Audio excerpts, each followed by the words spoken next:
ডাইনি না, আমি চুড়েলও না। আসলে এটা হচ্ছে যেহেতু আমার পাশে যিনি বসে আছেন উনি হচ্ছে মার্কেটিং মাস্টার আব্দুল আজিজ। অনেক গুণ আছে তার, বাট তার সবচেয়ে বড় গুণ হচ্ছে he is a marketing magician.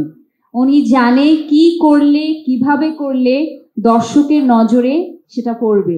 আমি ওনাকে যখন এই পোস্টারটা রিলিজ করলো আমি বললাম, ভাইয়া আমি কি জিন সিনেমা, আপনি কেন দিলেন এটা? আপনি জিন কি জিন এটা তো অডিয়েন্সের জানার দরকার নাই, আমি এটা দিব, এটা আমার দিতে হবে। তো তখন আমি নিজেকে দেখলাম, দেখে আমার কাছেই মনে হলো যে অর্ধেক মানুষ আমাকে চিনতেই পারবে না যে এটা আমার ছবি, বাট হ্যাঁ অনেকেই চিনতে পেরেছে। সো মুভিতে আমি কি সেটা আমি এখন রিভিল করব না। তবে আপু যেটা একটা প্রশ্ন করেছেন আমি প্রস্তুতি নিয়েছি কিনা, আমার 10 বছরের ক্যারিয়ার আব্দুল আজিজের থ্রুতে, জ্যাজ মাল্টিমিডিয়া থ্রুতে 2015 সালে আমি সিনেমাতে পা রেখেছি। এর আগে আমি এই টেলিভিশনগুলোতে উপস্থাপনা করতাম, মানে হাজার হাজার টেলিভিশন শো, স্টেজ প্রোগ্রাম আমি উপস্থাপনা করেছি। ওটা আর সিনেমার মধ্যে আকাশ পাতাল পার্থক্য রয়েছে। পার্থক্যটা একটাই যে অ্যাক্টর অ্যাক্ট্রেসদের পর্দায় একটা ফ্যাক্টর লাগে, যে ফ্যাক্টরটা আমাদেরকে খুঁজে বের করতে হবে। আমার ফ্যাক্টর কি? তো প্রথমবার যখন আমি পর্দায় নিজেকে দেখেছি আমি সেটা খুঁজে পেয়েছিলাম, যেটা আমি কোনোদিন আপনাদেরকে বলবো না। এবার বিএফএক্স করছে বাংলাদেশের। আমরা বিভিন্ন বিএফএক্স আর্টিস্টকে, আমাদের ঘরে যে বিএফএক্স করে বিভিন্ন এডিটরকে জিজ্ঞাসা করছি বাংলাদেশের সবচেয়ে ভালো বিএফএক্স করে কে। সবাই বলছে স্ক্র্যাচ স্টুডিও লিমিটেড, এরা সবচেয়ে ভালো বিএফএক্স করে।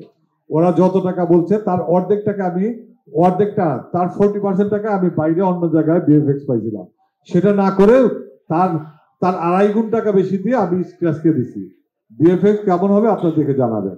এটা বাংলাদেশেই করব, আমার পক্ষে বাইরে যাওয়া সম্ভব না এখন।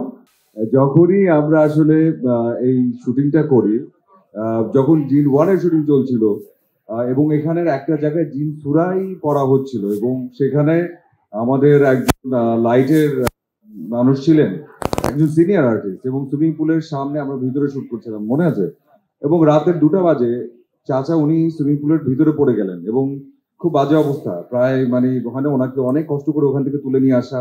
আমরা একবারের জন্য বুঝতে পারিনি যে একজন পড়ে গেছে, অনেক চিৎকার চাচামেচির পরে ওনাকে নিয়ে আসা, একটা জীবন বেঁচে যাওয়া, সেখান থেকে শুরু। এবং প্রতি ধাপে ধাপে, এবং এবারও তাই, আমাদেরকে প্রতি মুহূর্তে আসলে ইনজুর্ড হওয়া থেকে শুরু করে ভয় ভীতি, বিভিন্ন সিচুয়েশনে পড়ে যাওয়া, এই আটকে যাওয়া, ওখান থেকে আবার চালু হওয়া, শরীর খারাপ হয়ে যাওয়া, আবার সেখান থেকে চলে আসা।